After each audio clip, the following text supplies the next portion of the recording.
தோட்டத்து மக்களுக்கு எல்லாத்துக்கும் சந்தோஷம்.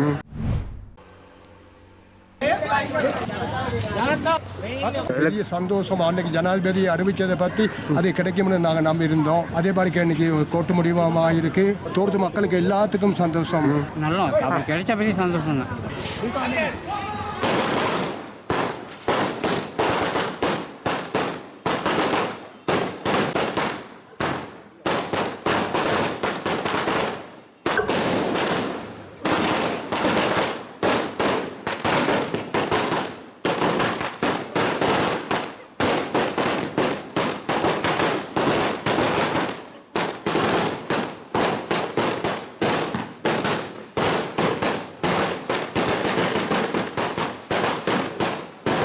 கோர்ட்ஸ் ஆர்டர் 1700 ரூபா கொடுக்க சொல்லி எங்கள் மக்களுக்கு சந்தோஷத்துக்காக வெடி போட்டிருக்கு.